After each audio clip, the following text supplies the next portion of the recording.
these royalty outfits and these moneyed elite. If they didn't exist on this earth, we wouldn't have war.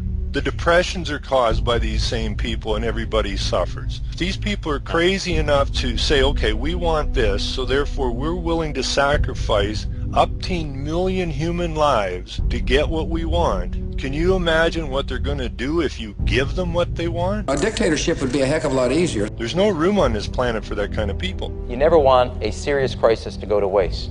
This is an opportunity. What used to be long-term problems, be they in the healthcare area, energy area, education area, fiscal area, tax area, regulatory reform area, things that we had postponed for too long that were long-term are now immediate and must be dealt with.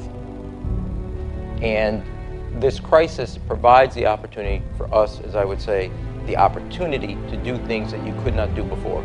The United Nations Food and Agriculture Organization reported Thursday that global food prices rose for the 8th straight month in a row in February, climbing to a record high since the agency started monitoring prices in 1990. Export prices of major grains are up at least 70% from February of last year and may continue to rise, with only rice staving off a repeat of 2008's food price crisis. The UN body also warned that volatility in oil markets could push prices even higher. I'm also worried about higher food prices, and particularly the connection of energy prices with these events in the Middle East and North Africa. We can do things to try to help increase productivity and production of agriculture in many developing countries. And this deals with everything from property rights to seed to fertilizers to irrigation systems. And if you have weather-related events, so supply-side shocks, and we've had some weather-related events in Russia, North America, Australia, South America, that these create particular upsurges in prices. Then you can use risk management tools. So, for example, we've done a project with Malawi that is very much dependent on rain-fed agriculture. So you can buy rain index futures. So if the rain doesn't come above a certain level, you get a certain sort of payment in the system. So this is how you can use the much decried derivatives markets for positive purposes. So I think there are a number of your friends at Goldman steps. will be glad to hear you say. But I think the key point is, how do we try to make these markets work better in information when we have the uncertainties and risks of the market? Let's try to help those that are most vulnerable, and that's a way that, frankly, you can target your efforts at lower cost. We shouldn't unleash this massive experiment on huge numbers of farmers and consumers throughout the world in the absence of knowing what it's going to do. It may be a matter of life and death and survival for Monsanto and a few other chemical companies, but for most of us it isn't. We can eat perfectly good food without having it genetically modified. But the fact is that at the moment this is simply a propaganda point that they make to try and justify the technology, claiming to be caring about poor people. Actually, they've put almost no effort into caring about poor people. Their whole effort has been put into getting richer themselves. So I see no reason why we should have an experiment inflicted upon us. We stood up to Monsanto, and it went to trial. It ended up in the Supreme Court of Canada, where the Supreme Court ruled that Monsanto's patent on a gene is valid. It doesn't matter how it ends up in any life form, they own and control it. And that was a startling decision. Even if you have your crop, organic farmer or conventional farmer, and your crop is contaminated, the amount of contamination doesn't matter.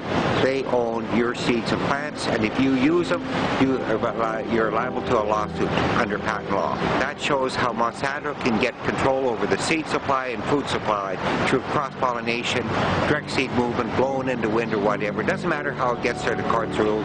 You don't own your seeds or plants anymore. So it would give them, the corporations now, total control over the seed supply, ultimately the food supply. Every seed that is in the market today is linked to one company or the other, licensed and controlled by Monsanto. Here's a miracle seed, it's going to double your income. You're going to be a millionaire. Put your thumbprint out here. The farmer has no idea what he's signing on to. The farmer has no idea that 2 weeks down the line he'll have to come back for pesticide.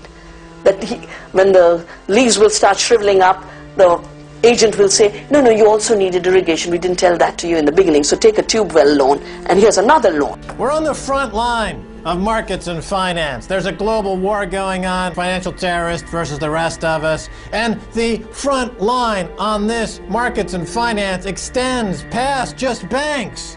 It also includes companies like Monsanto. I want to point this out to folks that Monsanto and their genetically modified seeds is another form of a fiat currency. Monsanto, who's in business to enslave and to undermine economic and even health, because of course these seeds have been shown to be extraordinarily dangerous, these Monsanto killer seeds. Something like over 90% of Americans are eating on a daily basis genetically modified food stuff. They don't know that it is genetically modified, but they're still eating it.